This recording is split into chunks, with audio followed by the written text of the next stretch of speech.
Welcome to The InEVitable, a podcast by MotorTrend.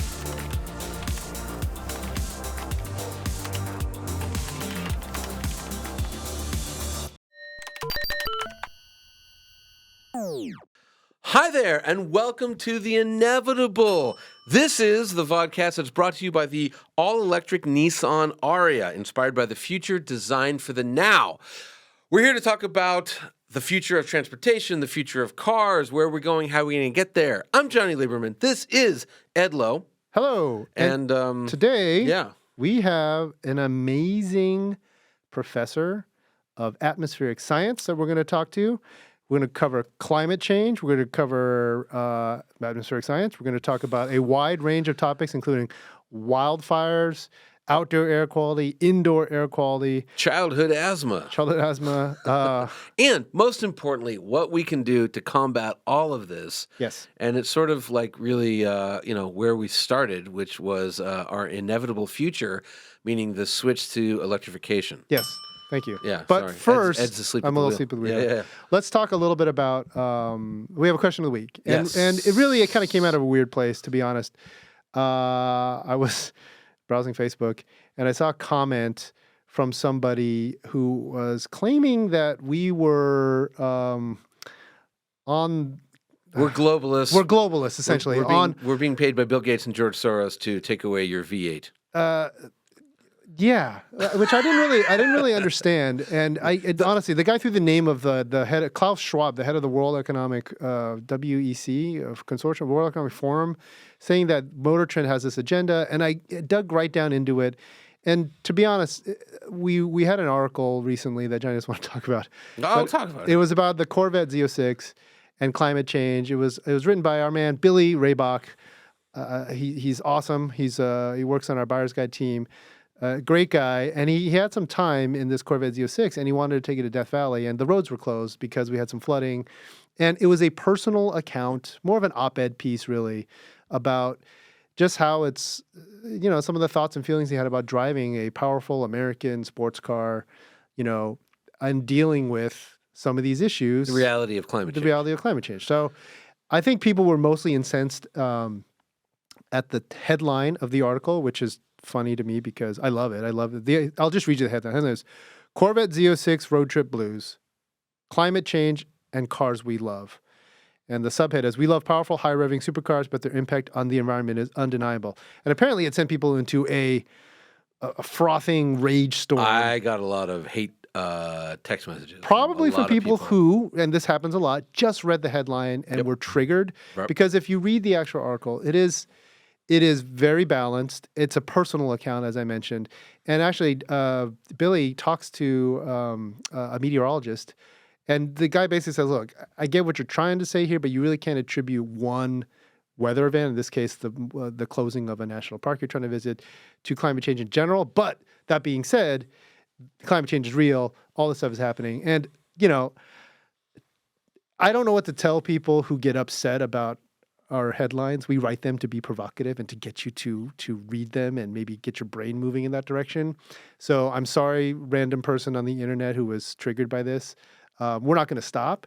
And in fact, we'll just end the questioning right there and let's just talk about how this guest today that we're going to have on is going to be very provocative. If you're of a certain mindset, you're not going to like her messaging if you don't believe in climate change.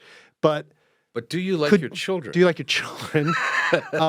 And do you hope for, a better future? Because if I could just implore you, if you've even made it this far into this podcast, which is all about the future of mobility and ostensibly a cleaner, greener, less carbon intensive world, if you can just put it on pause, open your mind, listen to an expert, because she really is. She's also super just great to hear because she has so much experience in all aspects of the atmosphere and science. And her take on it is very thoughtful. It's also pretty hardcore. Like, she's very clear about the messaging. Yeah. No, she doesn't pull punches at all. Not pulling punches. So let's talk about her because we need to really give her due. This is Dr. Emily Fischer. She's a professor in the Department of Atmospheric Science at Colorado State University. She's won a medal, the Massillwain Medal from the American Geophysical Union. She has done a lot in atmospheric science, meteorology, the study of wildfires. She's a mom, and she's actually here on behalf of this organization called Science Moms. Yeah, sciencemoms.com. Sciencemoms.com, which is all about giving parents the tools, information, basically pep talks, and arming them with all the science in easy to understand ways to talk about climate change and how we can improve things. And what you can really do to help with the climate, with the atmosphere. Yes. Yeah. And just a little bit on Dr. Emily's background. She got her Bachelor of Science in Atmospheric Science at the University of British Columbia in Vancouver, Master's of Science in Earth Science at University of New Hampshire, Durham, and she got her PhD in Atmospheric Science at University of Washington in Seattle. So our man Joel McHale will love her because he's a huge Washington UW fan. That's fair. And she's kind of a badass, let's be honest. Yep. I mean, she flies in planes over wildfires to measure all the bad stuff that's coming out of the smoke. And now she's flying over cows. And now she's flying over. Let's get to the Let's get interview. to the interview. So yeah, without further ado, Dr. Emily Fischer. So we'll just get into it. So Dr. Emily Fischer, thank you so much for coming all the way out from Fort Collins to sit in this fancy studio in Beverly Hills and talk about what you do, which is atmospheric science. Is that correct? Did I get any part of that wrong? No, you got that 100% right. Would you Okay. like me to tell you what atmospheric scientists do? Yes. Okay. Ooh. Let's start there. So Can we start with a spicier question? Sure. Okay. How doomed are we? How doomed are we with respect to climate change? Humans. How doomed are okay, fine. humans? That one first, and then let's talk about atmospheric Then we'll talk about your day-to-day. We need to rapidly transition away from fossil fuels, and we Okay. need to do that in the next 10 to 15 years. So pretty doomed. So, but what we're going to talk about today, right, is that some of the technologies that we need to deploy to do that are perfectly available and can We can talk be about done at whichever scale. way you're going to lead us. I So- just, I told my son, who's about to turn 7, that I'm interviewing a scientist today. And I said, and I tried to explain what an atmospheric scientist does. And I pulled out a globe and I was showing him that, So he actually has a question. And I don't know We'll see the if it's answer. in my wheelhouse. I told him that the equator spins faster than like the poles spin. This is a physics question. Yeah, this Yeah. is not really what I do. Yeah. That's true, right? 'Cause Yes. he was like, there's no way. He's like, Yes. they A spin point. at the same Yes. speed. Yes. And what you do is you get a record player out, Yeah. and you blow his mind because you put like a dot or like an action figure in the center. Yeah, and yeah, you're yeah, pulling that's- at the that's- yeah, edge, yeah. and you're like, look how fast that guy's going. Look how fast that guy's Got going. it. All right. So, but yes. How old is your son? He's about to turn 7. Oh, Yeah. nice. And yeah, I have a 3-year-old. I have a 3-year-old. Yeah. Oh, nice. Mine are 9 and 12. We just had birthday week last week, so that was a lot. Ah. 2 birthdays. Well, enjoy your mini We're vacation. going to talk about your kids. I'm going to ask you a question about your kids that's related to wildfires, but later. Okay. So let's go back to your opening salvo there on how doomed we are. And this is where we were joking about how we're science-loving meatheads.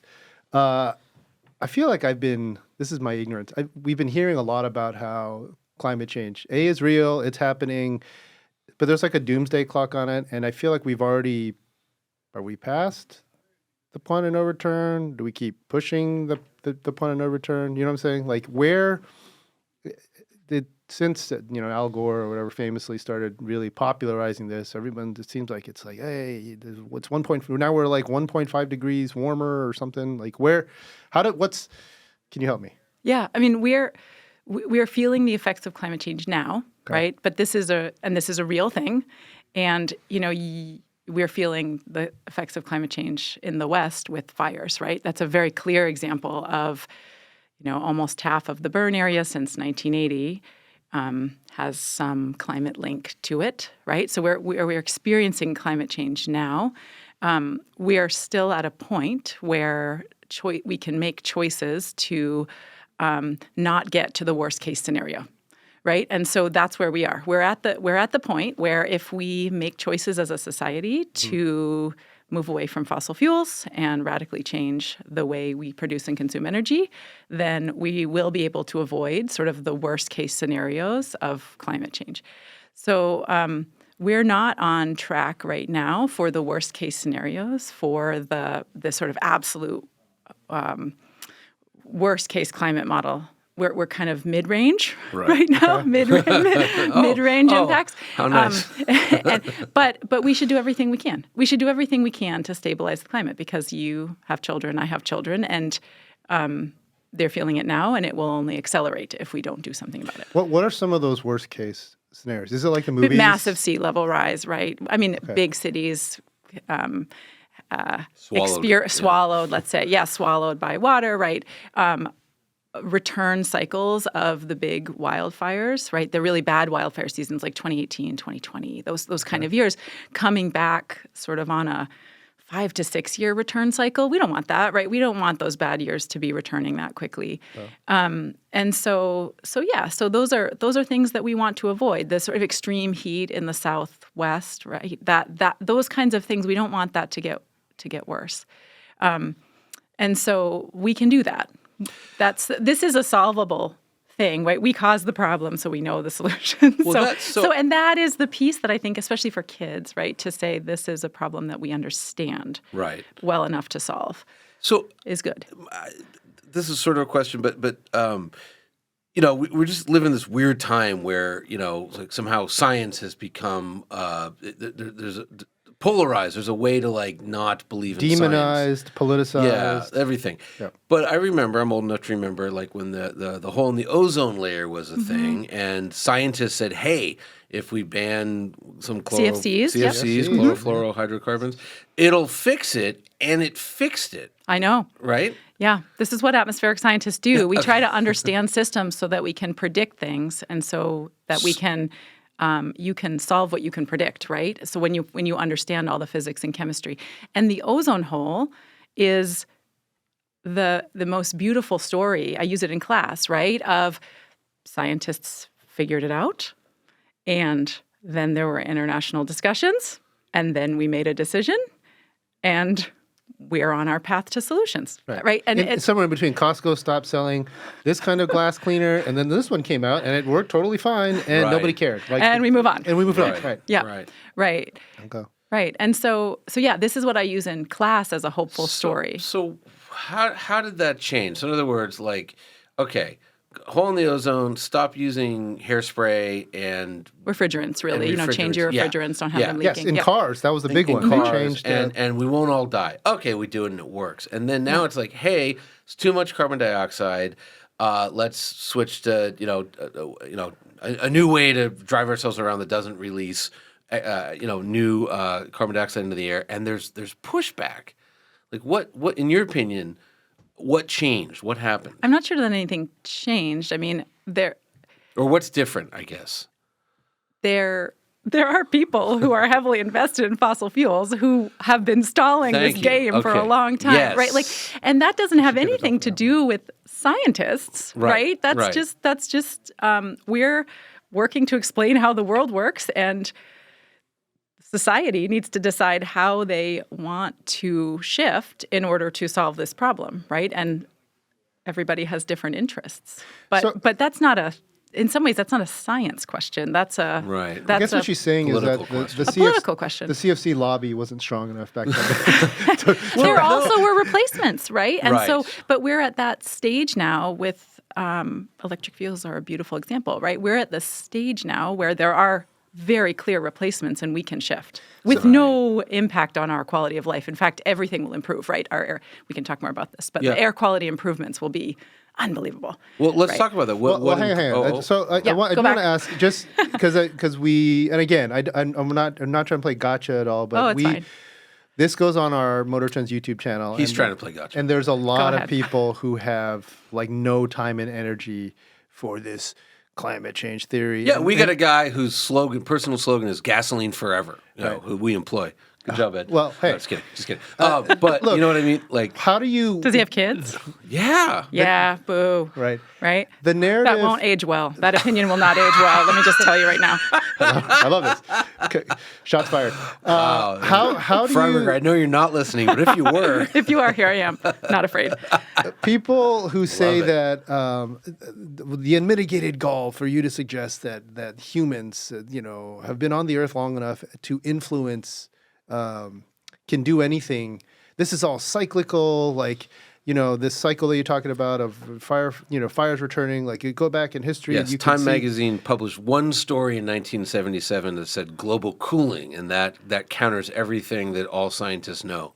Any of these, how do you respond to critics who say our time on this earth has not been that significant? This is all hubris. I think there are a very small number of poorly informed people. And I don't mean that in any... most people understand that climate change is real and can feel it at this point. And so I am not sure I want to sort of debate that, right? I sit every single day. Yeah. I sit every day with people who are working on all aspects of climate change, right? They're working on how do we predict whether there'll be more of these atmospheric rivers that cause flooding. We're spending time trying to figure out, okay, what are the environmental conditions that are going to lead to the worst fire seasons, and how do we support the people who need to be on the ground fighting them? How do we understand where the smoke's going to go? So these are real things, right? These are happening. And at the very basic level, right, we understand very well how greenhouse gases work, right? You burn fossil fuels, you emit carbon dioxide as an example of one of our carbon pollutants, right? It builds up as a blanket. The sun's energy cannot be freely released back to space as it would be without that there. And we're heating up the planet. And the average temperature has been rising. And so a long time ago, I did some education with this is a bit of a story, but with a CEO of a very large company. And we brought him up to our field site. He was like, I don't know if I believe in climate change. And I was like, do you believe in thermometers? And I was like, this is the thermometer. Right. This is us every single day reading it. This is the physics of these gases. And I was like, you can decide that you don't want to change our fossil fuel consumption. That's okay, but that doesn't make this thermometer not work. That's a separate, Where's a separate thing? So, and he said, oh, and I said, yeah, this is what we're doing. We're measuring this, and we're trying to predict it in time. And that's tricky because we don't know exactly how much fossil fuels people are going to burn in the future, right? But we know very well how much we've burnt in the past because we've paid for every we've paid for every drop, right? So we actually really understand. We really understand where fossil fuels come from. We really understand how they impact mean surface temperature pretty well. And the pieces of climate science that are uncertain is what is the lifetime of those things once they get in the atmosphere? So how's the land going to take them up? How's the ocean going to take them up? That's the forefront. Not did we emit it and did it increase temperature? That's we understand settled. that. Yeah, we settled that. Now it's okay, how's the ocean going to respond? What land's going to take it up? What's the timeline for these things? That's the piece where we're working. And it seems like the ocean's responding particularly poorly, right? Yes, but I don't work on the ocean. But yeah. Okay. But yeah. So, but I mean, that's the one that, I don't know, fires and floods bad, but if the ocean suddenly can't support life, that seems we don't want that. That's existential. Existential. Yeah. We don't want that. Right? No, we don't want that. Yeah. So we just, I think about it from a place of loving humanity, and I think that sort of crosses, right? So I don't know. I don't need to engage in a. I love that, by the way. And you gave a great answer. In fact, I want to clip that and make sure we blast it out everywhere because it is a very thoughtful, a very empathetic, considered, and also no BS. I'm not even going to debate you on this because that's ridiculous, which I love. And you do also talk about this other question I had, which I'm happy to talk about it now if you are. The consensus, the widely publicized consensus on climate change is that 97% of scientists who study this are in agreement that it's real. and it's happening. And I went through all these sites last night looking at, there's one that's Science Skeptic, and it lists like I think there's 7 or 8 major studies, and it like the percentage of consensus on each one. But I think it's 97% is kind of the number that's been kind of tossed about as far as you know. I mean, so this is the way I think about it. I'm a professor at the largest graduate program in atmospheric science in the country, right? I don't know anyone who is not taking this seriously, right? I am the chair of the American Meteorological Society Atmospheric Chemistry Committee. I'm a chair of the American Geophysical Union. I don't know anyone who doesn't take it seriously. So I don't think about the 97%. I just think in every professional setting of which I'm in, we're all like, we got to work, we got to work, we got to work, we got to work. Okay. Right? I was going to say, I've heard that it's actually about 99.9%, and the 0.1% are the people that are paid very well for the scientific uncertainty principle, which is like, well, that's your set of facts. My set of facts, thanks to Chevron, they say something different. Right. Well, no, the point I was trying to get to was actually what I was going to ask you, but I think you already answered it, was what's in that 3%? And I think what the 3% that you were talking about, what might have been like, not that you're debating that it's not real at the core, it's these other things that you don't know, that the leading edge of it. Yeah, but the leading edge is, when you are from a scientific perspective, the leading edge is exciting and urgent. It's not a dismissal feel. It's a like, oh my gosh, we really have to figure out this piece. There's in a sort of, the scientists that I'm working with, nobody's saying it's not. We're all like, okay, are we missing something? We have to keep working. We have like it's so urgent that it's. I think from the car person's point of view, we sadly are largely responsible for what, and this is a Jamie Kitman term, but the scientific uncertainty principle, and it was Standard Oil, where they're like, it's a lot cheaper just to put lead in gasoline than it is to refine it, and so. Studies were starting to come out in the 1920s, like, this is really dangerous. Everyone's got lead poisoning. And then they had some clown scientist who would get on stage and drink lead, who eventually died of lead poisoning. But he had a pretty good tolerance for it. And he'd run around the country and say, no, it's great. And then the tobacco companies took that up. So lead wasn't even banned until like the late 60s. And there's been all kinds of studies on what that did to, Americans and the rest of the world. And then the tobacco companies picked it up. Nope, our scientists say it doesn't cause lung cancer. And then they finally got forced, in the $1 billion range to admit that actually it does under oath. But then the remnants of that is like you have people saying, well, some scientists who probably, aren't really scientists / are on the take / aren't atmospheric scientists say, no, it's cyclical or whatever the nonsense, non-scientific rationale is. And it's dangerous. When we see this, I think, with the vaccine nonsense we went through where, it's like vaccines have saved more lives than anything in human history. And people are like en masse questioning it, So it's just, we live in a weird time. And I think that's where, I think you don't have to blame people for driving cars, right? People have to go places. Absolutely. Right? Like there's nobody, I think, needs to feel this like, oh, I have to feel this guilt and then I have to resist. Right. You got new information.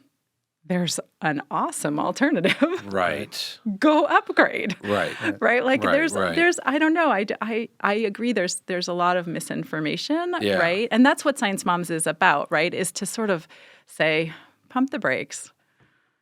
There's not that much you need to understand about climate change. 1, fossil fuels are the problem. 2, it's very solvable. 3, it's urgent. 4, you love your children. Time is now. Let's do this as a society, right? Like that's, and so that's part of our job as Science Moms is to be an approachable team of people to talk to about this issue. So let's talk about that because you brought it up. So Science Moms is this group that you're affiliated with, and it's how many moms? 12 now, I think. 12, and you guys are all over the country. All over the U.S. Yeah. All over the U.S. Yep.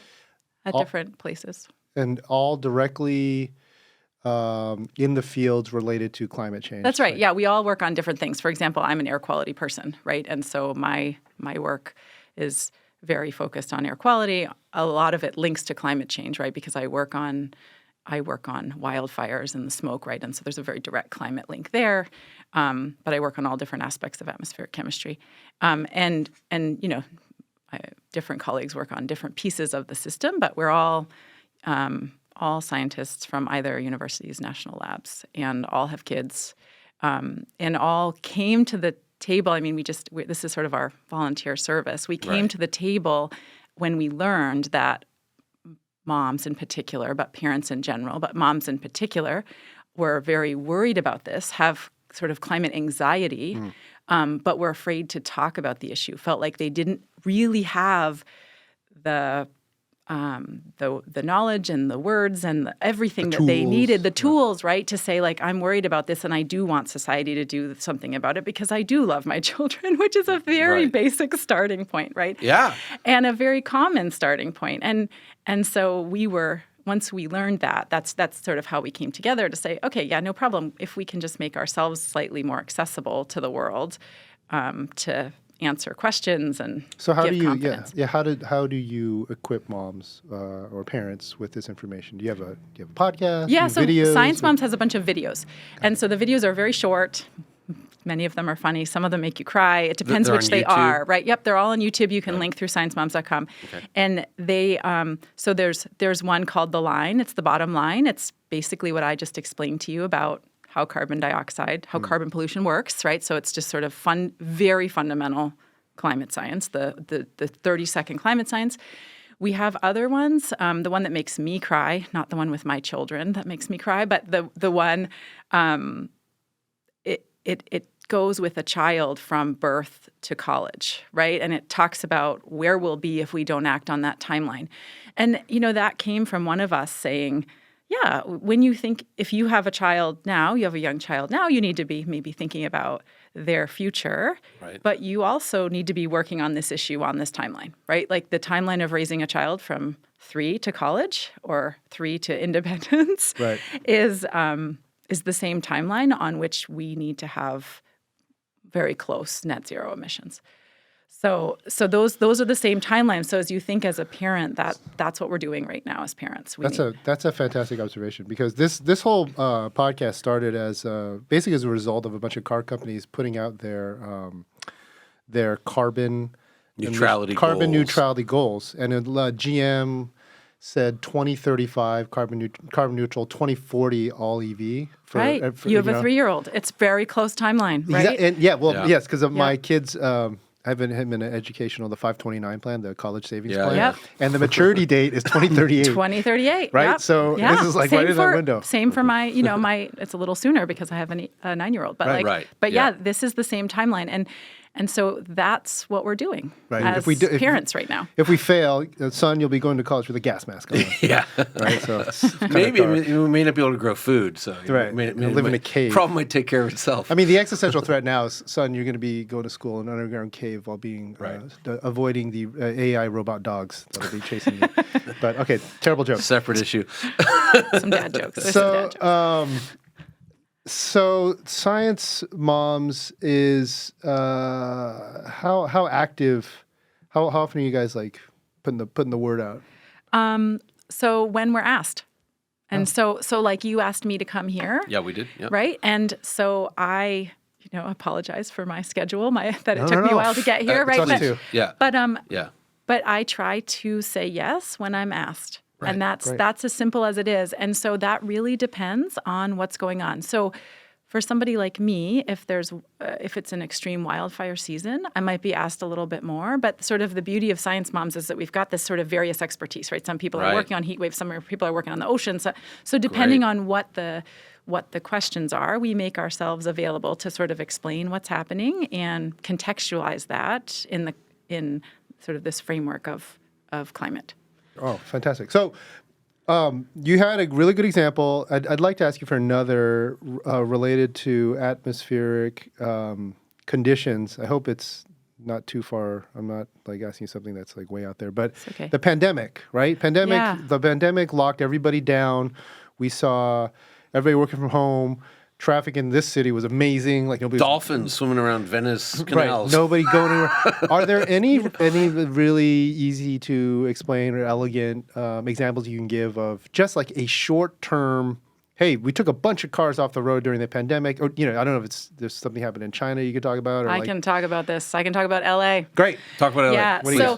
So I was not knowing that you were going to ask me about this, but this is actually the example that I pulled to help people visualize a transition to electric vehicles, right? So electric vehicles, you are losing your tailpipe emissions, right? They're gone.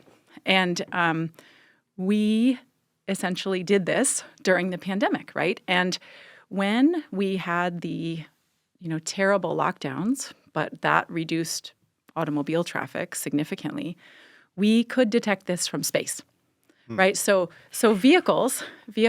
For example, the pollutant that I study, one of the pollutants that my lab studies is nitrogen oxides. In the U.S., about 50% of the emissions of those that particular pollutant, come from vehicles. Right, in L.A. during the pandemic, you could see a 40% drop in that pollutant for the months where, really? You can, this is a big scale, this is a massive, and some of these air pollutants that come from vehicles, right, they're not like greenhouse gases, right? Greenhouse gases have long lifetimes. We're committing to that. But some of these other pollutants, these gases have very short lifetimes, like they're only around 1 or 2 days, right? So if you stop having internal combustion engines on the road, I'm not saying stop driving. That's a different discussion, right? But if you are switching to an electric vehicle, the air quality improvements are going to be dramatic, they're going to be fast, and they're going to be detectable not only from a measuring of the chemistry of the air, but from the health impacts, right? The number of the respiratory impacts are going to be beautiful. Yeah, I want to talk to you about that because I don't remember where I read it, but I read one time that if you live within 500 feet, I want to say, of a freeway, the risk of heart disease and lung cancer. Because I think about this all the time because my kid's school is on a freeway essentially. My kid's school is near a major road too. 710 freeway in the one that goes down to the harbor is the worst. And and the rates of cancer on I believe it's the eastern side are higher than the west. I might have the inverted because of the way the wind blows, and because the port of Los Angeles is the largest, the most busiest port in America, and it's all the semi trucks going back and forth blowing diesel. So what you're saying, and I'm sure everyone's already heard it, but there will be significant health benefits to getting rid of tailpipe emissions. Oh, it'll be unbelievable. Okay. Yeah, it is so inspiring, right? Vehicles are, if you just look at an air quality perspective. So let's separate climate and air quality. Those are two different issues. Yeah, okay? It's hard for people to separate that. But those carbon are versus carbon NOx. versus different air pollutants, right? Right. So electric vehicles are beautiful in the way that they bring those two pieces together. When you switch away from an internal combustion engine into an electric vehicle, yes, good job. Climate change gives you a high five. Awesome. But what you're really doing is bringing all the air quality benefits to your family and your community, right? And so it is the technology that allows you to make a choice that's good for the world and you benefit. Your family benefits, your kids benefit. You're sitting in that pickup line, idle all day long, just jam out to the radio. No idling. No problem, There's right? no idling. There's no idling. Nothing's idling. Right, You're good to go, right? And so this city will feel the air quality improvements. You will see those mountains. I mean, right? I think we're seeing it because it's got to be 10% of Southern California's cars are now Teslas. I mean, it's with the highest adoption number. rate in the country. When you say they could see the improvement from space, is that like a visual, the NO2 columns? So the number of NO2 molecules that are sitting above an area. Nitrous oxide. Nitrogen dioxide. Nitrogen dioxide. Yeah. So you can see that from space. And literally the number of molecules over this table, this meter squared, right, dropped by 40%. Wow. That's wild. And then has it come back? Yeah. It's come back as of course. Because the cars emit because you bring the same number of cars back on the road and it comes back up. That varies day to day. You can see a Wednesday versus a Sunday, for example, in terms of the driving. So every Sunday compared to a Wednesday, we actually also do a big experiment on the atmosphere, and you can detect the air quality improvement of not commuting on Sundays versus Wednesdays in most cities. Which satellite's looking at us right now? Seriously, is it from? It's not from ISS. No, it's from OMI. This is the instrument that Ozone monitoring instrument and that comes over at 1:30 in the afternoon. It's a dedicated satellite. No, it's an instrument on a satellite. On a satellite. Yeah. Oh. And so, but yeah, so these are, and in addition to measuring it on the ground, right? You can detect this in the in situ EPA monitors, but I'm just saying it's at the scale. Right. It's at the scale Right. that you're not missing it from space, right? The impact, the benefit on air quality. It's huge. So there's a lot of hesitancy, we shall say, in EV adoption. And what's been very trendy narrative-wise recently is a lot of my car buddies will say stuff like, well, I'm not going to do an EV, but I'm going to do a plug-in hybrid. And I'm like, that's kind of okay, but you're in my opinion, I don't like them for a lot of reasons. One is I think you're getting the worst of both. You're getting a bad gas engine and a weak EV. But, there's... Can you talk to us? I don't know if you know about this, but like, what happens when the battery on a plug-in hybrid runs down and the gas engine kicks on? I've heard that. I don't know.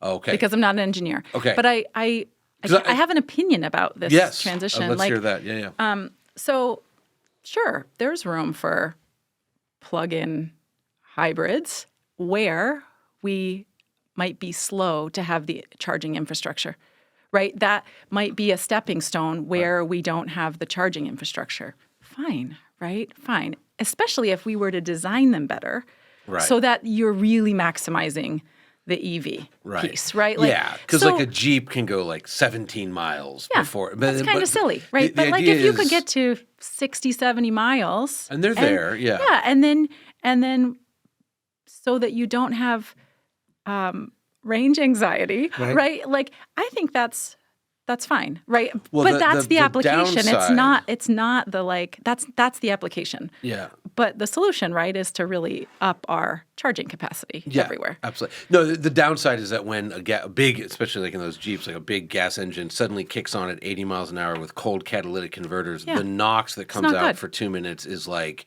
way worse than just running a gas car all day. Yeah. So, you're from Colorado. Yeah. You're educated From Rhode Island. From Rhode Island, Rhode Island, really. sorry. Yeah. But yes. Educated all over the place. Yeah, so much moving. But do you have an opinion on how California is doing?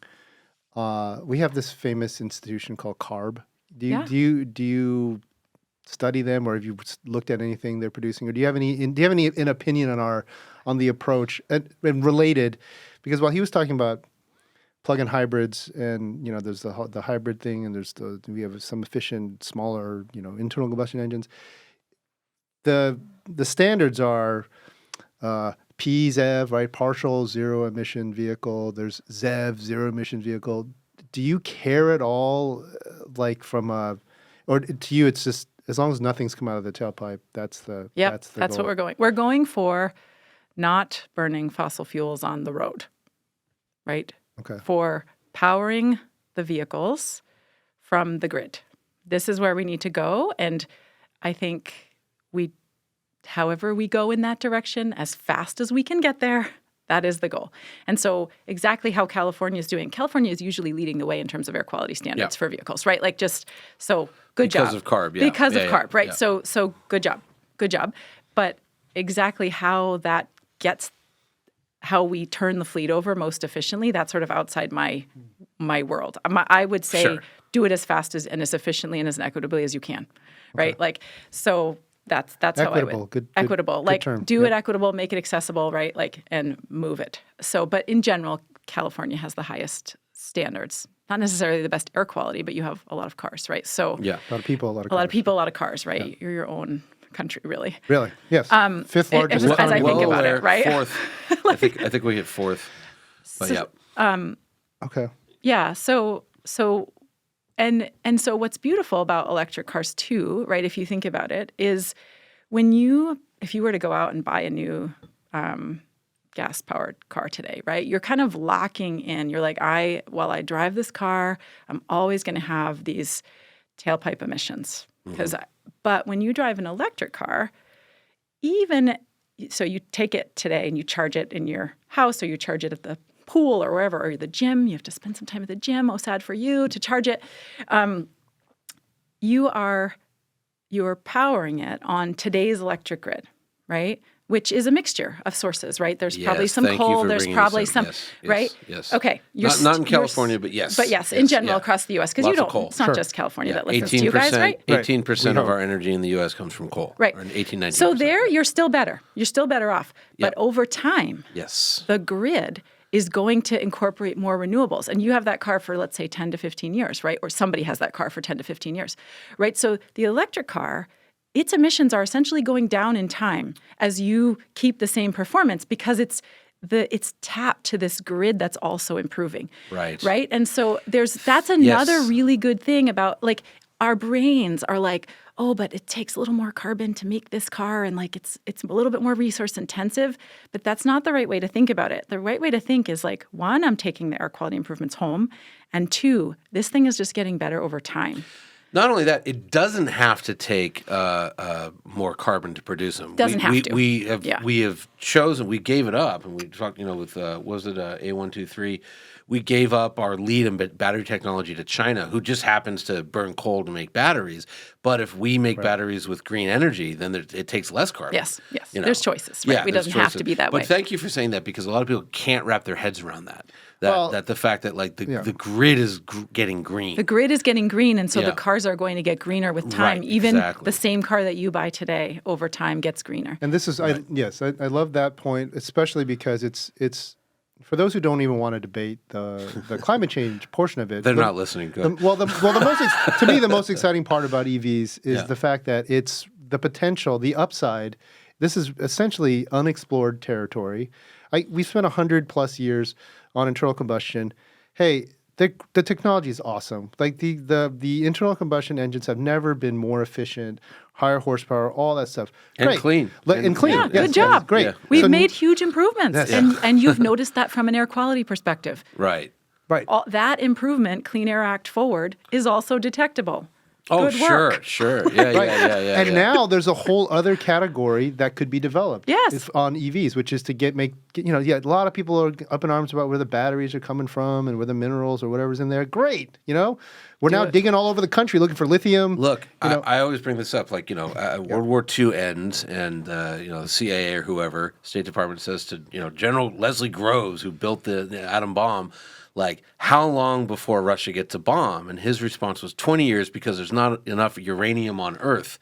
Because no one was looking for uranium because it was a useless thing. But like we just found, enough lithium in the Salton Sea to give every American like 1.12 EVs. Right.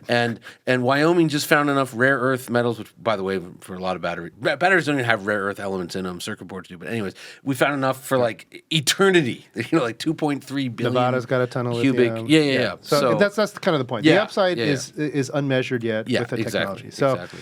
while we have Dr. Emily here, let's go even deeper. Actually, I'm dying to know because you've been talking about it. What do you drive? So what does a good doctor drive? She's like, I bicycle everywhere. I do like cycling, Okay. but I also have 2 children who Right. do a lot of things, right? Yes. And so, yes, I drive a car. I have a Kia Niro. Okay. That's our electric. Hydrogen? Oh, the electric. The electric. Okay. Yep. Yeah. And we also have a hybrid. We have both. We will switch that hybrid out as soon as we can get. We tried already to get the electric hybrid, the Sorrento, and we like our other car died, but as soon as we can switch that one out, we will. We know a person, James Bell. We know. We know a person. But yeah, that we have a Kia Niro. It's awesome. I also have an electric bike. I mean, transportation is like every day you make a choice how you're going to go somewhere depending on where you're going, right? So I think that flexibility is. What's charging important. like in Fort Collins? Do you have a home charger? I do, but I have an old house, so it was really hard to get the home charger in. So I actually had to upgrade the power from the street. It was a whole thing also during the pandemic. So, but now I have a charger I have like a 1950s little house and I have a carport. So now I have a charger outside under the carport. And I mean, that's awesome, right? You just plug it in. Chargers is at the university? Yeah, there's chargers at the university. Not at my campus though, but I live so close. It doesn't really matter. So before, when we made the change, right, and I ended up with this car. I love it, but I literally looked at my husband and I was like, we're not putting another tank of gas in this Subaru. Figure it out. Right. I was like, that's the timeline for getting an electric car because this thing is like a money pit, and so that's how we ended up, and it's been awesome, right? Like I love this new car, but it was literally like that. That's how we made the decision, and then we didn't have a plan to put the charger in, and it took a while to do all the stuff. So we charged at the pool for a while and at the grocery store, and like you kind of just know in your area where you go, and you totally adapt really quickly to where to put it. Was it frustrating to be using was it Electrify America or EVgo, or do you remember what ChargePoint? What ChargePoint is what we were using. Oh, sorry. Yeah. Terrible. Not so I terrible. don't know. I mean, it's like sometimes the app works, sometimes you can tell what's going on. Yeah. I mean, this is the thing, right? We need to do much better at charge infrastructure. I just had this experience. We went out to CES, and I drove a Lucid out to Vegas, and the Lucid on its system routed me to this EVgo thing in Baker, California, and I got there. And I said out loud to myself, I'm like, when they make a museum of electric cars, this will be there as how rotten EV infrastructure was in 2023. This was like early January 24. And then I went across the street, and there was a new Electrify America station with 12 working chargers. The EVgo was like in a gross parking lot, no bathrooms, no lighting.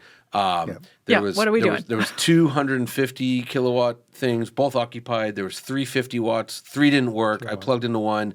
Error messages, but it's changing so fast. So fast. And at where this Electrify America installation is in Baker, first of all, there was a convenience store. It was a gas station, but it had bathrooms and sandwich shop, whatever. There was 44 Tesla chargers on Sunday when I drove out. When I went back, there was 88, and that was like in a few days. They still had the plastic on them. You know what I mean? Like it's just happening like that. Right. So it was kind of a hopeful. It was like, okay, this is good. And I found another EA that like worked, which was amazing. So it is all changing, but it's people hear the horror stories and react to them. Now, but like you said, equitable. It's great that you could get a home charger. I got a home charger. Lots of people, including Sean, who's our producer right now, listening to us, like he's got a Tesla.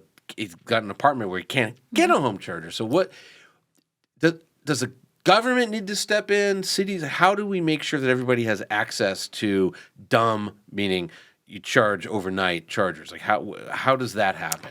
And should that be a real priority? It has to be a priority. It has to be a priority. And just in I have my brother lives in town, and I told him I was coming out here, and he's like, "What are you talking about?" And I was like, "Electric vehicles." He's like, "They're too expensive. Everything's too expensive." And I was like, like in my own family, things are too hard and expensive. Yes. Right. And so I appreciate that. But you have a Kia Niro. I mean, that's not an expensive vehicle. Right? Like, so it's expensive in the Niro line. It's expensive in the Niro line, but there's still a $7,500 tax credit. Sure. Yeah. Yeah. Right. And so, and the way I responded to my brother Sam was, I was like, yeah, we need to make it as a society so that this is affordable for you. Right. And when you make a change, that's the choice you make for both performance and economics and ethics and all the things, right? And to do that as a society level, to sort of facilitate these personal choices, there needs to be charging everywhere. Yeah. That's a massive ramp up that needs to happen. And I agree with you. It is happening, right? But 3 years ago we need to tighten it up. Let's go. Yeah. Like it needs to go faster everywhere because we can't have this. Because I know so many people that live in apartments or condos or something where it's like the building won't let. Like I have a friend. It's silly. He's got, I don't even know how many cars he has. 6, I think, at his apartment. And he wants to get an EV just to daily driver type thing. And he lives in a luxury high rise, and they won't let him. They won't even let him trickle charge. They're insane. But they won't let him put in a charger. And I'm like, this is nuts. It's dumb. It should be illegal for a lot of reasons. But yeah, so like, have you heard? Because I haven't, but have you heard of any cities that are going to say if just like you have to have a heater if you're going to rent somebody an apartment, you have to. No, that's not. That's.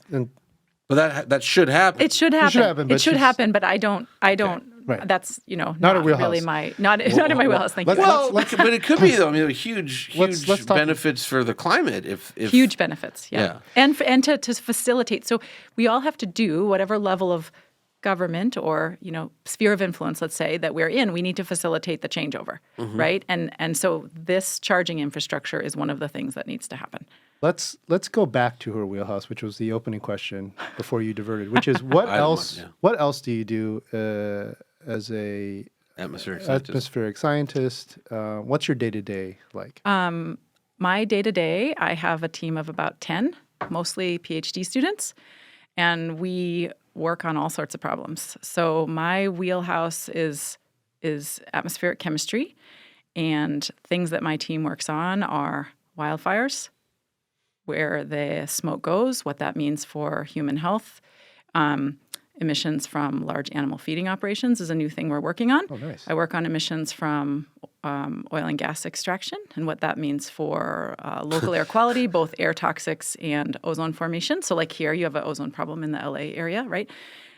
So that's sort of my zone. I work on, some of my team works on the way pollution moves. So like, how long does it take for something to get from, for example, China to the West Coast? That's something that I've previously worked on. Do you do the soot from China, like that lands on the ice, on the snow? And causes, no, that's not me. But okay. I have one of my graduate students now is looking at actually when you have NOx emissions from vehicles, they transform into some other compounds. Those compounds are what can cross the Pacific. And so we're looking at how did that change during the pandemic. Okay. So just very specific aspects of how the atmosphere moves pollutants. And it's under this large umbrella of the atmospheric's ability to clean itself. So what's going in and how quickly how quickly does the atmosphere take it out? That's sort of my realm. Sweet. Do we have 4 more hours to talk about all this stuff? Because well, hang on. I was giggling because you sent me an article the other day that oil extraction is going electric. So instead of using like diesel machinery to... It was a Wall Street Journal article. I don't know if you caught it. No. Okay. Yeah, but it was like the irony of tail wagging the dog. Well, so let's talk about that. So because I didn't know this, I did some research, but I didn't realize. I'm really curious. I want to talk about wildfires, so we'll spend a little time on that. But I would love to hear about the large animal feeding operations. I've heard like we're worried about carbon dioxide in the atmosphere. But methane's also a huge problem, and that comes from these feedlot.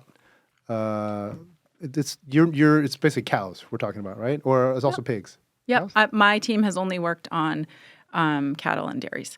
So, and actually, I ended up working on this not the way my path here is a very science path. So, in 2018, I led a very large study to focus on wildfire emissions in the western U.S. And we flew on the NSF NCAR C-130.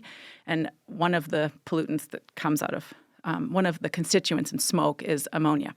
And so at that time, there was no airborne technique that could be used to measure that. And so my team had to work on it.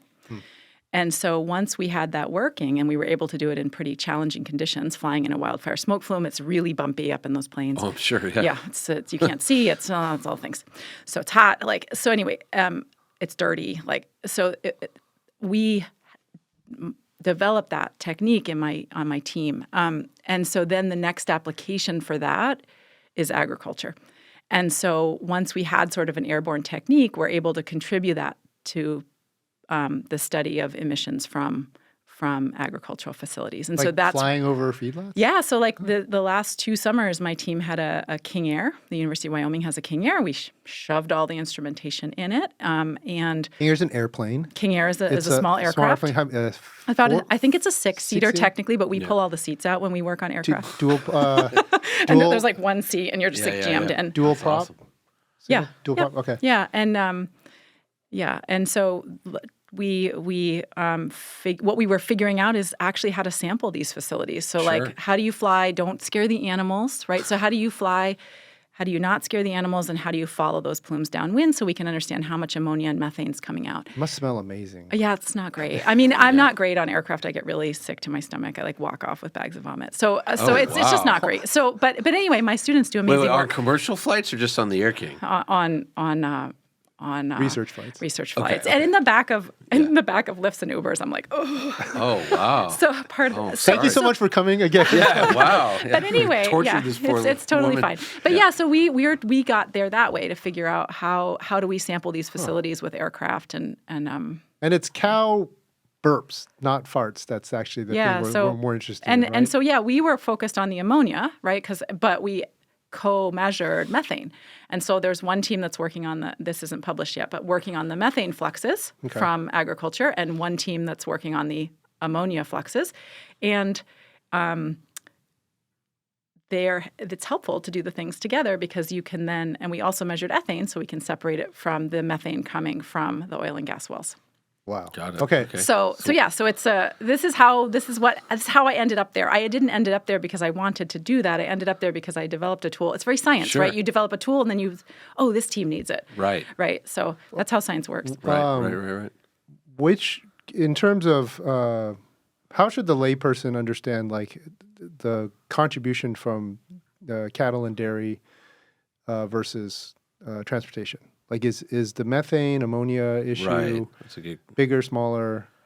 We're trying to partition how much methane right now is from agriculture. It is a source. It is a large source. The exact amount, we're trying to figure that out. That's what the study is. Yeah, that's what we're working on. Okay. So it depends on the area that you're in, right? And so in Colorado, yes, there's large animal feeding operations, and yes, they are a large source of methane. Dairies are also a large, when I say large animals, dairies are included in that. Right. So anything that you can do to consume less of that's probably good for your health and should be good for the environment. Okay. So that is a personal choice that you can take. So let me ask you this. Like if you had a magic wand, and like tomorrow you can get rid of like, internal combustion vehicles or like big ships that burn bunker oil. Like what's like, and I know it's a silly question because it's not going to happen, but like what's doing the most damage? Is it a dairy farm? Is it shipping oil across the ocean? I would get rid of internal combustion engines. I think it's because we can do it, right? Okay, we can do it with really it's a happy transition, right? It's to something that performs better and is really no lifestyle crimp. Well, that's a great point, and a lot of people don't get this, but like when you go from like a 1.6 liter inline 4-cylinder turbo to an electric motor, the performance is better. You actually get a better. Yeah, I think the problem is because Colorado has some cold places. The people who are going to rail at hearing that are the ones who say, "Well, these EVs they suck in cold weather." Do they? I go skiing every weekend. Okay. Like I crossed 10,000 foot passes twice every weekend. No, it's not that. Like, it's that if you so you leave your car plugged in when it gets cold. Yeah. And if you don't do that, then you have a frozen battery, and so the energy needed to heat up a fair battery. amount of the range gets eaten up just heating the vehicle. Eats half the battery. So yes. that's why we need more places to leave these things plugged in. Sure. So it's back to infrastructure. Okay. But so internal. Okay, that's interesting. And the other thing I heard, and I'm correct me if I'm wrong, but because I always hear that like, well, it's, the big ships that are shipping stuff, but like we are shipping oil and gas around the ocean. So if the demand for oil drops, then there's less boats, and the problem sort of takes care of itself maybe by getting rid of not getting rid of, but you know what I mean, transitioning away from internal combustion. Yeah, the way I think about it is electric vehicles, so we have to do all the things for climate change, right? We have to transition away from using fossil fuels to do everything we're doing with them right now, right? But if you think about the U.S. Carbon pollution emissions make a big pie chart, right? About a third of that is transportation, and within that pie, about 60% is personal vehicles. Wow. Roughly, okay. Yeah. right? And so this is a great example of us. We have the technology. Just do it. Right. It's there are other places in that pie chart that might be more difficult, right? What are the other 2/3? Well, one third is power generation. Again, we have technology. Do it, right? And accelerate and continue research and all the things, right? Keep doing all the things. But those are two sectors where the technology exists. It's just the deployment that needs to occur, the right? Will. It's the sort of will and all the logistics around doing that, right? This has to be done in a way that's fair. And so, but I mean, we have the technology there. So when you think about our carbon pollution emissions, our greenhouse gas emissions, and you think about that pie, for two of the sectors, we have the technology, right? And then if you think, the rest of the game, right, there's industrial uses and things like that, right? And maybe there's a little more research that needs to happen there and research on how you would decarbonize those areas. But yeah, for transportation, like we have the technology. You talk about it on this podcast. Let's do it. Yeah. Well, let me ask you this. As an atmospheric scientist, where do you fall on atomic energy? I don't have really strong opinions about it because I don't really know that much about it. Okay, I mean, fair. Yeah. Because it is green in terms of green, there's no emissions whatsoever. Right, yeah. Right. Is it politically viable? Yeah. That's a question to ask, right? Because that's a real thing, right? Electric vehicles are politically viable because they're awesome, right? It's mostly wind. You need to just ask yourself, things have to also be politically viable. And so I don't know if it is everywhere. Yeah, and I love that your take is that EVs are a politically viable win, because we've heard, actually the CEO Ford told us the other day, is like, it sucks that EVs have been politicized. And it has come down to, it's a little bit red state, blue state about, gasoline forever. Yeah. You'll take my V8, out of from my cold dead hands kind of scenario, which is ramping up a little bit. Yeah, which is kind of silly, right? Because it is sad, right? Because I think trucks are an interesting example, though, right? Like you're surrounded by them, right? The biggest trucks, right? That is hard, I think, as far as I understand it, to have batteries that large and make them cost competitive, right? That's my understanding, but you guys would know. No, that's true. But like a smaller truck that like performed really well and hit the $50,000. Excuse me, man. This is America. We don't drive small trucks. Especially in I would Colorado. probably like one. I mean, look, what it comes down to is, if you really do tow a lot because there's literally no infrastructure, and if you put a heavy trailer on the back of any vehicle, gas, diesel, electric, doesn't matter, the range is cut in half. Okay. So that's very inconvenient for EVs because they take a while to charge and there's no pull-through chargers. On a diesel truck, which unloaded has a range of 700 miles, you cut it down to 350 miles. Well, that's a big day. On a Rivian, which has a 300-mile range, you cut that to 150, then you have to charge. So it does become hard. But just for driving around town, a battery-powered truck is just as good as a gasoline-powered truck. Well, let me, because you opened the door on diesel, and I really hate that I'm asking this question, because I may come off as like this EV guy. I do own a diesel Land Cruiser. How bad? Like on the scale of awful. How bad? Especially his what are the non-compliant 80s diesel. Yeah. What are from an atmospheric scientist from perspective? Childhood asthma.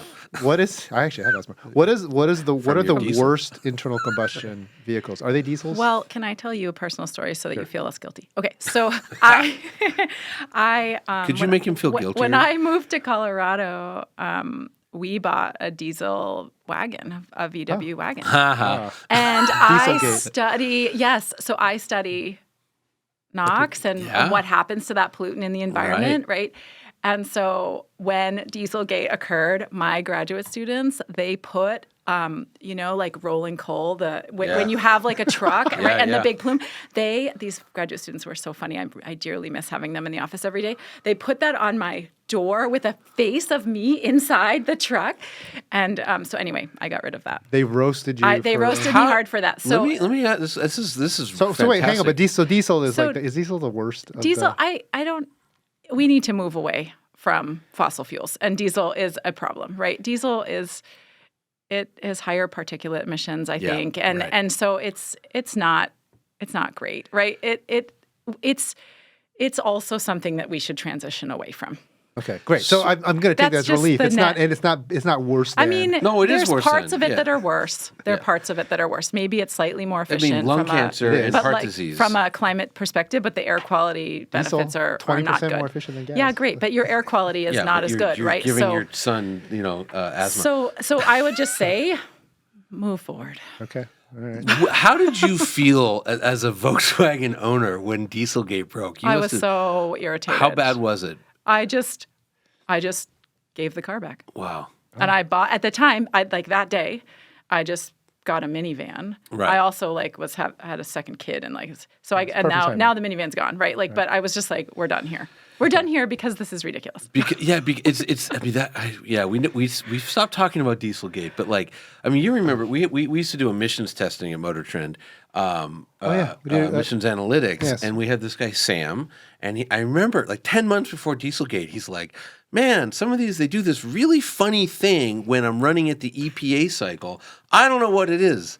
And I'm like, that's funny. We should run our methodology. We did this whole thing. It did for like 10 years. We did a real MPG system. And where we just captured tailpipe emissions we had and this analyzed crazy device put on the back of this UK outfit that helped us with this. And it actually, nobody ever cared. Nobody cared, but we started at the peak in like 2008 when gas prices started to shoot up, and we thought, everyone's gonna be really interested in fuel economy, and then the prices came down. Nobody cared. But we weren't measuring NOx. Like but he would notice we were literally just measuring fuel economy. But he noticed that the engines would go into this weird cycle when the steering wheels were straight and at like the speed limit, they would do something different. Shameful. And I remember he was telling me about it. I was like, okay.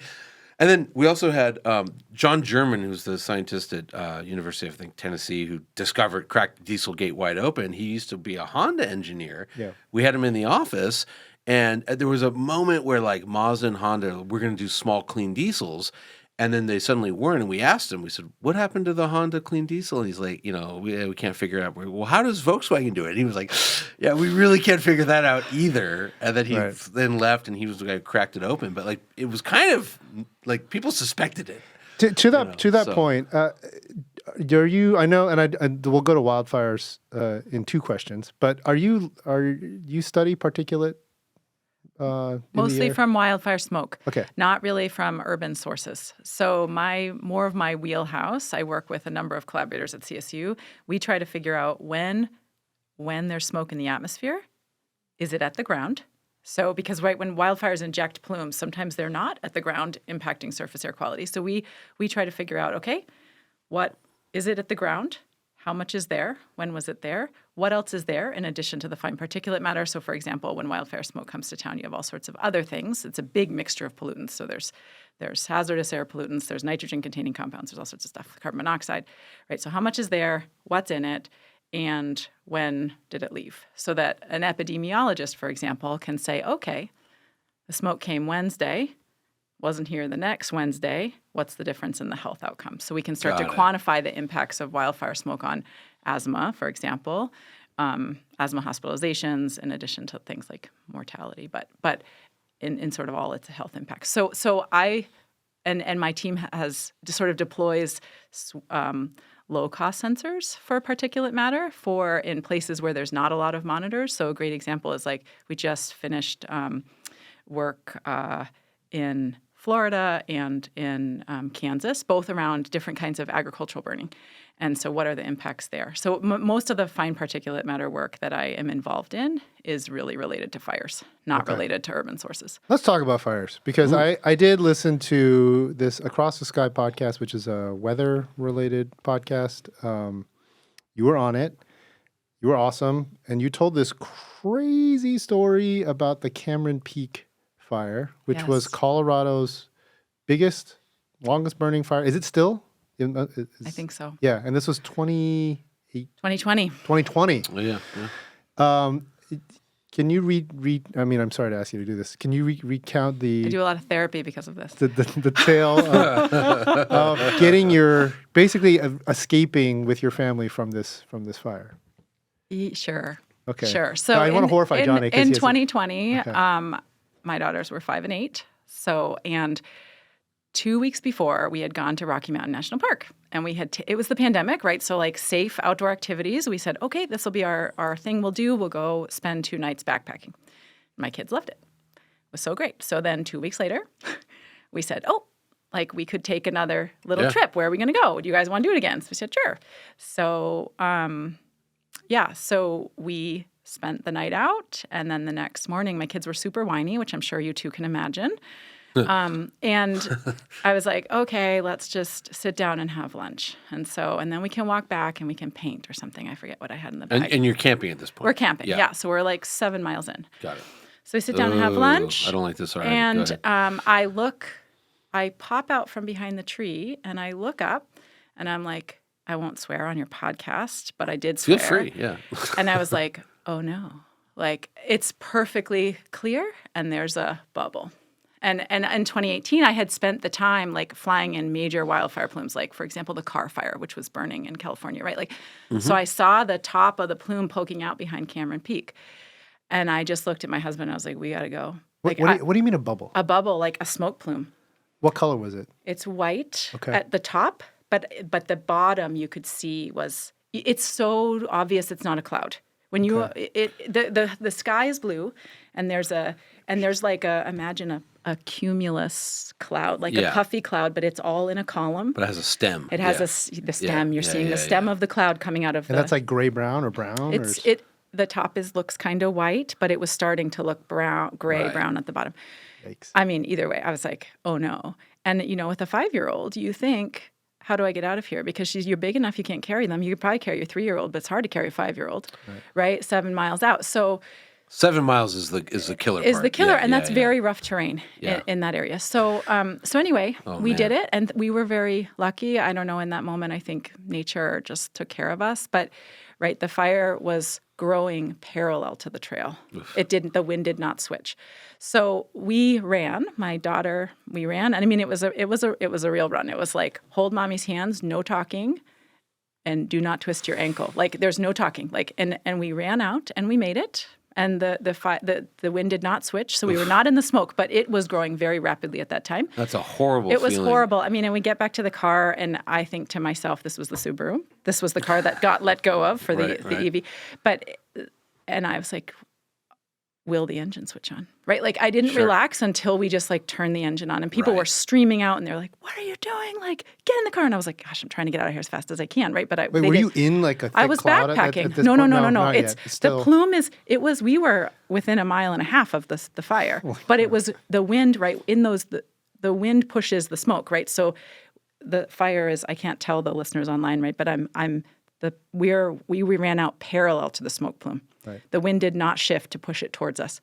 I don't know what we would have done. If that had occurred, we probably wouldn't have made it. So anyway, so out we came. And what's hard for me now is, I mean, at the same time, like what I'm working on in therapy, right, is like, I learned from this and therefore I can teach, right? Like, and so, but because that's such a traumatic experience, right? And so, what was hard for me that summer, so that burned for 2 months, right? Mm. And I knew it was going to be big because I was watching the briefings every day and watching where they're drawing the fire lines and stuff. And I was like, oh my gosh, they're not going to fight this. This is crazy. Right. That was one of the driest years we've ever had, right? And climate change, what we know about climate change in the West is that it will increase aridity or dryness or thirstiness of the atmosphere, right? And so 2020 is emblematic of that's when our big fire years occur, on those really dry years, and that's emblematic of the future. And that's, I think, the hardest part for me of that experience is just like knowing what I know about climate and fires and experiencing it so viscerally. Right. I don't want that. But we had air quality impacts in Fort Collins for 2 months because of this thing. It was awful. It was like raining ash. You said it burned from August until it started snowing, basically. Yeah, until it started snowing. And my birthday's in October, and my birthday jog, I was like, there's the plume. Like, so depressing. I can't relate to the fire aspect, but we were in Alaska for a wedding, and we're in this little, it's called Soldovia, and it's not an island, but you can only get there by boat or by plane. And there was a huge earthquake, like 500, 600 miles away, and there's a tsunami warning. So it's like, 11 at night. We were drinking pretty hard.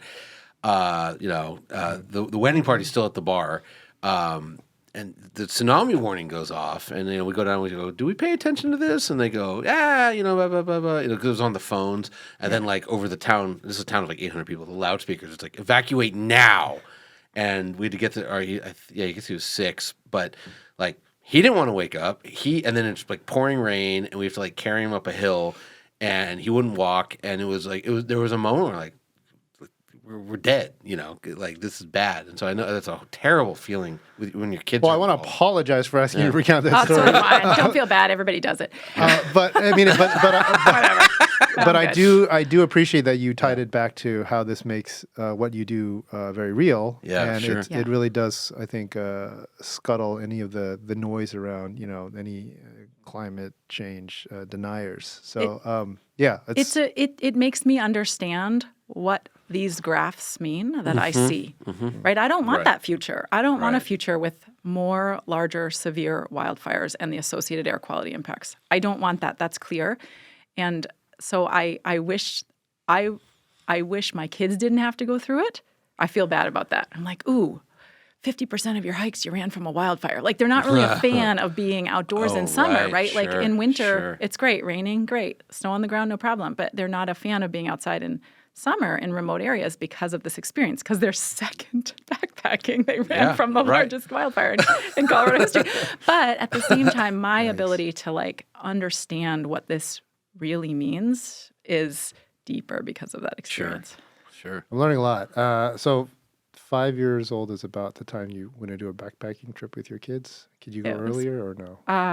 No, because then you have to carry extra stuff. Like at 5, they can mostly carry their stuff. Not everything, but they can carry a little backpack. Depends on the kid, too. My kid would go about a foot and then put it down and refuse to carry it. You just have to have no expectations, right? Like however far you go is the farthest. We're going camping. That's wisdom. We're planning a camping trip in May to a hot spring, but it's car camping. So that's perfect. That's easy. He's 3. Yeah, my kids are still okay with car camping. Yeah, my wife and I hate camping, so it's not an issue. So don't do it. Yeah, we won't. Whatever. Okay. But it's not the pandemic anymore, so you have options. Right? Like, I mean, Right, no. 2020, we were just looking for anything to do. No, we got an Airbnb in Colorado on the Utah border. That was fun. Yeah. It's fun. Yeah. So it's just staying a little bit on wildfire. So obviously California, we're quite famous for some of our ridiculous wildfires. Is there And mudslides. Let's not. right? You do it all here. You do it we well. do earthquakes. Yeah, in mudslides, fact, fires. the recent rains, the NPR station was like, everyone freaks out at the earthquakes, but in California history, more people have died in floods. Oh, way more. Way more. Yeah, Because way more. like there was the whole thing that dam breaking. We had an earthquake here. Like, no one even cared. It was a big deal. But are there any do you study California? I mean, you said you flew over the car fire. Any takeaways for our audience in terms of like making it more real for them, for any Californians listening? Yeah. I mean, from a wildfire perspective, California is really susceptible to wildfire and the smoke. And I would say when smoke comes to town, be aware of it. Right. There are real respiratory impacts. And think about how you're going to protect those in your family units that are most vulnerable. Kids, people with pre-existing conditions, particularly asthma, and the elderly. And so what, as a society level, we need to do is just help people be ready to protect protect your people when smoke is here, because when smoke is in town, you can't always smell it, right? Because it depends on the age of the smoke. If smoke's more than a day old, the compounds in it that have the smell are gone. And so you need to not just use your nose, you need to use your eyes, use the news, understand that there's wildfire smoke present, and then if you can, filter your air in some way or figure out a way to get your family members to a clean air space, particularly those that are more vulnerable. And if you work outside, take it easy. Figure out a way, or you manage people who work outside, figure out how to let them take it a little bit easier those days. Not to cut you off, sorry, but what's a clear air space? So like this room that we're in right now, I feel there's air conditioning on. Yes. I suspect there's some air conditioning. No, probably not. This is the old building. It would have been on, but I don't think so. Right, and so there are probably filters on that air conditioning. So where outside air is filtered. Yeah, outside air is filtered. So there are portable units.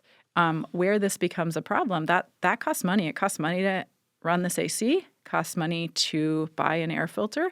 And so if those costs are competing with other needs in your family, or you don't have access to something that can cool, you have to open your windows, right? And it's really hard to filter your air and create a clean air space. So in those cases, what's the solution?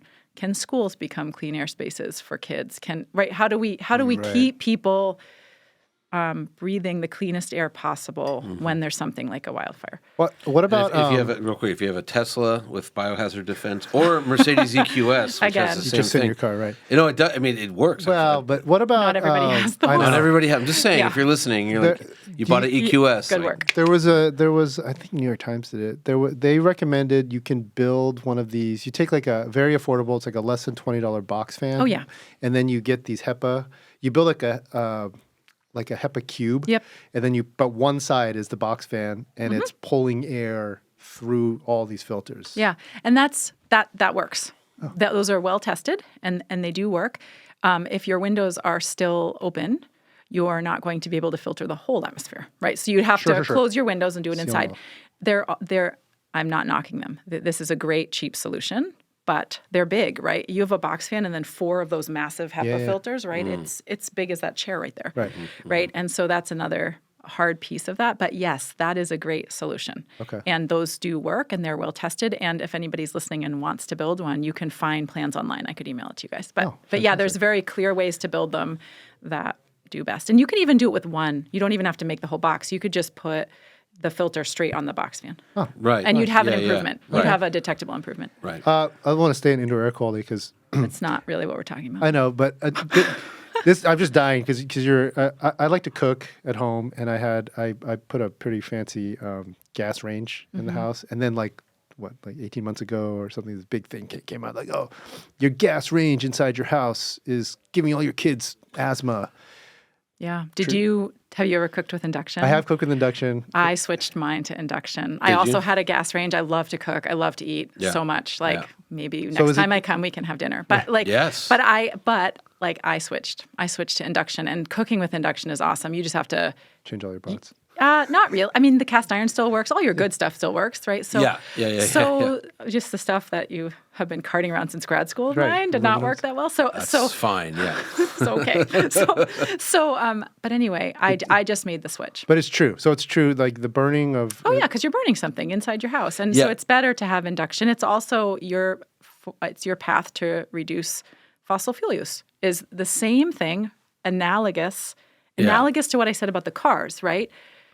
When you burn it in your house, you're committing to burning in your house. When you go to induction, you're then powering by a grid, which is improving over time, right? And so I think also just straight up cooking, induction is awesome. I have children. You want to boil water? Done. yeah. Mac and cheese? Done. Yeah. It's so fast. It is so fast. Ever since I read that article, I mean, I always turn on the hood fan now, just because it said that there's some mitigating getting the NOx out of the house. But you're right about the you're releasing carbon by burning something. So. Yeah, and we just need to stop burning in general. This is sort of the key takeaway. How about an induction walk, if you can believe it? Oh, whoa! I've never heard of It's that. a new wave. I haven't opened it yet. I gotta figure out where to put it. I want to ask you, what about are you familiar at all with Porsche's really up on it, but synthetic fuels, and so they're. I don't know much about synthetic fuels. Okay. I mean, I assume when you burn something, you're still releasing carbon So dioxide they're- and NOx because you're hot and burning.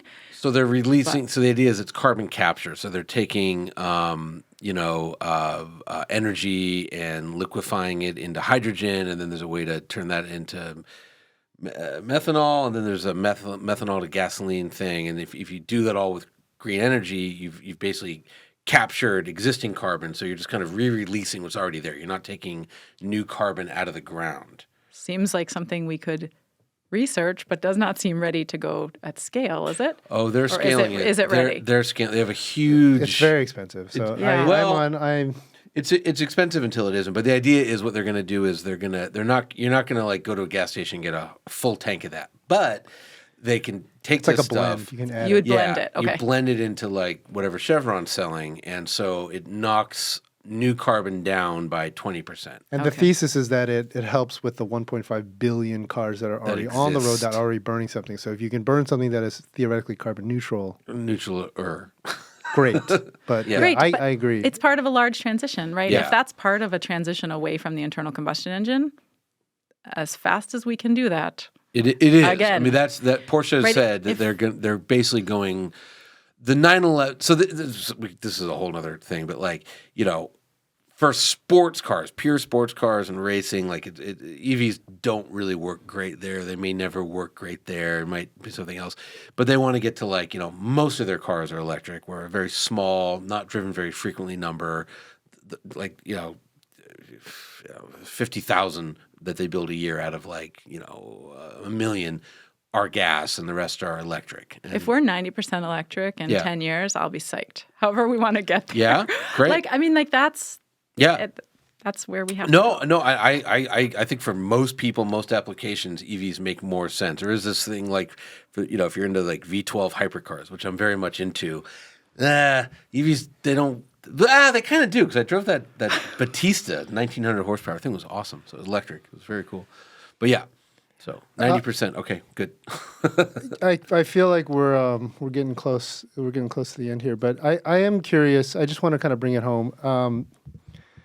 Your work with Science Moms, you're about messaging, simplifying the messaging to parents, mostly mothers, trying to get them to give them the toolkit. You're out on you're publicly available on YouTube. How do you have a problem breaking through? Is the audience there for you, or do you get a lot? I'm going to go look at your comments. Do you have people who are, rolling hand grenades like this isn't real, or no? No, because moms love their kids, period. Right? Like, and so do dads, but but right, Science Moms, right? I believe that you love your children. Yes. So, but no, because I'm coming at this from a place of like, I love my kids, you love your kids, we share that. That's it. I think this is great because, what is it? Women are responsible. It's over 50% of car buying decisions in the U.S. are made by women. Yep. So they actually have much more power to influence the automobile industry. No, not. They've had this for a long time. Women make the decision. So they have more power than they're aware of. And it's so I think what you're doing is fantastic. Thank you. Yeah. I mean, when a mom's going to make a decision for her family to switch something, right? Stove dies, or you decide that induction's awesome, right? Switch. So swap to something that does not create carbon pollution. Swap to an electric vehicle, swap to an induction stove, swap to something more efficient. Swap, right? Also, moms need the confidence and parents need the confidence to just talk about the issue. You two are confident talkers, right? You have a podcast. Right. But like not everybody is a confident talker about the issue. And the more we raise the issue, the more it becomes something that society can say, yeah, that's an issue. Everybody's talking about it. Let's make the choices. And you don't have to know exactly. I don't know the answer to everything you asked me here, right? Like I don't know, you've been great outside about my it, though. wheelhouse, sorry. But I think moms and parents do know enough to be more vocal than they're being, right? They can say, I want the city of Los Angeles to have a plan to transition out internal combustion engines. It's not that mom's responsibility to figure out every way that occurs, right? But that they can say, I want a plan for better air in Los Angeles for my kids. I want a plan for climate change at a national scale. I want a plan for climate change in this city, right? They don't have to know every way and every technical piece of how it's going to go. There are people who can help with that, but they can say this is the priority for my family, right? And so I don't know. We haven't, because I think I'm coming at it from a place of like, you love your kids, I love my kids. I know that you want what's best for your kids. What's best for your kids is a stable climate, period. Yeah. Right? Like, period. No matter your political, no matter how we get there, right? But for your children, a stable climate is what's best for them. Right? We don't want more fires. We don't want more floods. We don't want more hurricanes. We don't want rising sea level. And famine is the one. We don't want famine. We do not want political instability that is going to come from this. That's not good for your kids. You just want your kids to have stability, right? What I really like about your approach on this is, and consistently through this whole podcast, is that of course, it's science-backed, it's very thoughtful, it's well-considered, but you have this air of positivity around it. Because I did read, literally yesterday, an article about how some millennials who are concerned about, climate change are just not having kids. And they've taken such a dark view on this. Do you have any advice? We're all parents. I'm like, having my son was like the best thing that's ever happened to me, and I'm just like, that is such a dark interpretation of the future. But real quick, not to side with that. I mean, we're not choosing sides, but like I sit there and I'm like, well, you bring a life into the world. It's a big responsibility, and it's like, I'm gonna cook, pasta. Like, am I giving him lung cancer? You know what I mean? It's like there is. I get where they're coming from. I emphasize, I guess. Yeah. But there's nothing that connects you more to the future of this planet than having a human that you need to shepherd through, right? Like, and so you probably care more about the future because you have those kids. right? Like I have to do something about climate change because I have these children and I love them, right? So you can think about it that way. There's nothing that ties you more to the future than having kids. Everybody should make their own choice. There's nothing I am more against than people telling women what they're allowed and not allowed to do. Oh, Right? yeah. Right. But Yes. but like everybody should make that choice and work for the future that we want, right? Like make whatever choice you want. Right. But I think you've committed to having children, and many of your listeners have, and therefore you want to be committed to the best thing for them. Yeah. If you go through the thought exercise though, Jonny, like I've been very clear. MotorTrend, we have it's not like we're agenda free, right? It's MotorTrend. It's not pedestrian trend. It's not bicycle trend. We are pro car. Yeah. We are pro personal vehicle ownership, and there is a topic we didn't talk about, which is, better public transportation.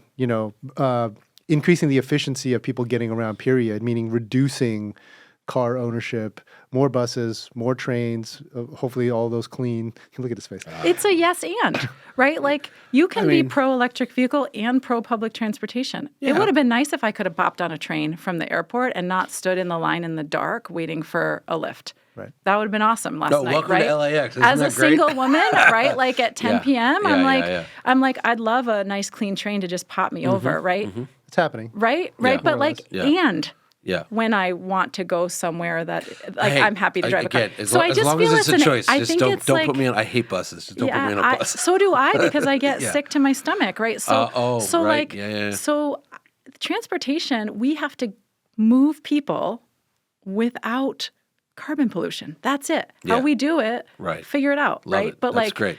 But there's room for all the things. It's not I have an e-bike. Right. It's like driving a little mini motorcycle, except you can really not going to get that hurt, right? Like you can get real I have a friend who was killed on a bicycle, so we don't have to go there. But but I'm just saying it's fun, right? Like, and so all the things, all the things. Okay. Speaking of all the things, and I'm glad I remembered to ask you this, and I apologize because it's not in. We jump around on. We jump around. I can tell.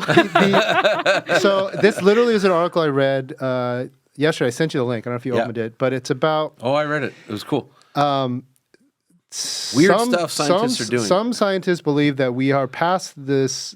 We are to aggressively combat climate change. We need to be more aggressive, and they're doing crazy things like.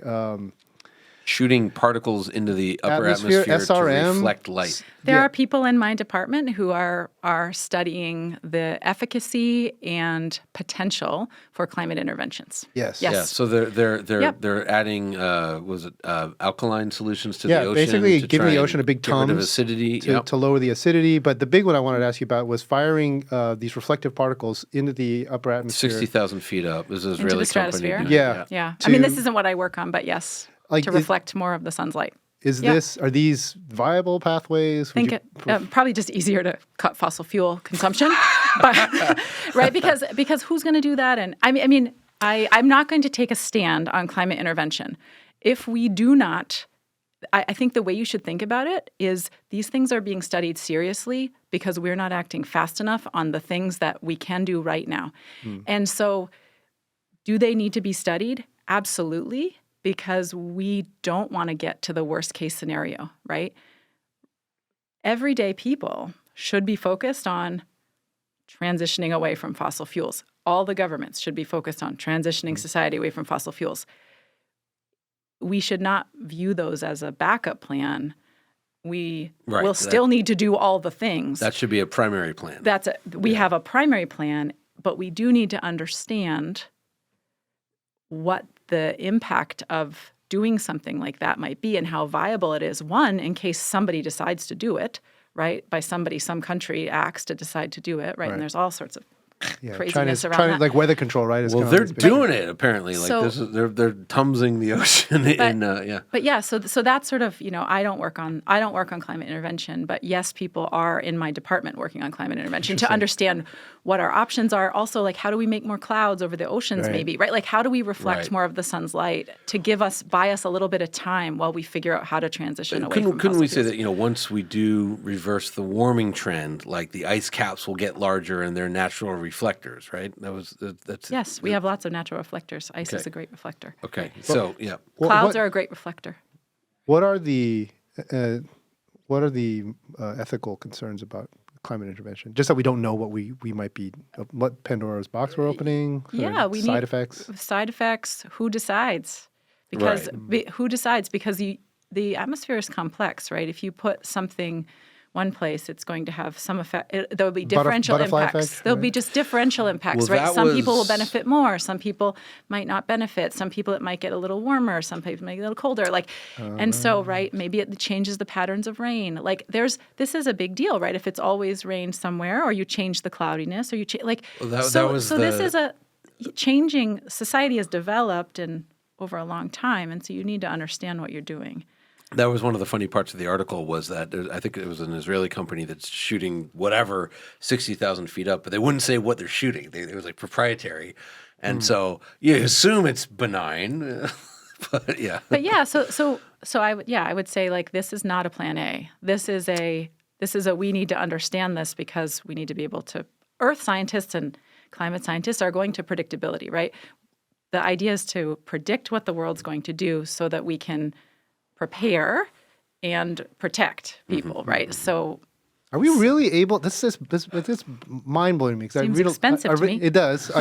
I read a lot of science fiction, and this falls under it's called terraforming. It's like, oh, we're going to put some big. It's a lot of movies are based on where we land on a future planet and we try to create an atmosphere or something crazy like that. But we really have the technology. Have somebody who works on climate intervention on your show. You got somebody? Yeah, okay. Have Jim in my department. Jim. All right, Jim. Hi, Jim. Coming to Beverly Hills. I mean, have someone who works on this. This is not my realm, right? But we'd love to. From a climate, it's new to us. We didn't know it was a thing until yesterday. Yeah, from a climate perspective, this is not Plan A, but it needs to be studied in case this is required. It's like having the ability to deflect an asteroid. Like it's something we should probably have in our back pocket. Just in case. But focus on fossil fuels. Okay. Focus on what we know how to do. We're Hollywood adjacent, so sorry, we're throwing you terrible. We're focused, InEVitable, big EV. You know what I mean? We're here for that. Yeah. Did we miss anything? Yes. Or hydrogen? Did we miss anything that we should have talked about? Is there any? Here's a chance to plug science. Is it ScienceMoms.com? ScienceMoms.com. Okay. Yeah. YouTube.com/ScienceMoms. Is that it? Or? Just go from ScienceMoms.com and you'll click to all the videos. Okay. Things that are there, myths and facts about climate change. Right. The common myths are, let's say, debunked. I don't love that term, but those are there. So we have a whole list of them. People say this. No, this is actually how it works. Right. So we have that. We have videos that are not only how it works, but then here are some solutions that you can take as a parent, right? All the way from this is how to speak up, which is the easiest thing that everybody can do. Even if you're a little bit shy, we have different ways of doing it, right? But how to speak up effectively, how to swap, because there are some misconceptions on what the solutions are to climate change, right? So some people are like, but I recycle, right? And you're like, no, but this is a fossil fuel issue. This is where these things come from. These are the things to do.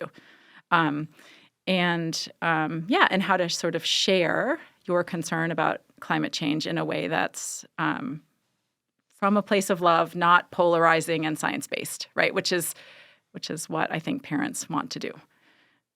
Awesome. Well, yeah, great. This was amazing. Yeah, this was really fun. Thank you so much, Dr. Emily Fischer, for coming all the way from Colorado and spending time with us and talking all about what you do as an associate professor in the Department of Atmospheric Science. What we can do. And a science mom. Which is, it's nice to hear, you're switching to an electrified future is the best thing from an atmospheric point of view. Well, it's not all theoretical. There was a lot of practical advice from you. So thank you so much for coming. Thanks for having me. Yeah. It's been fun.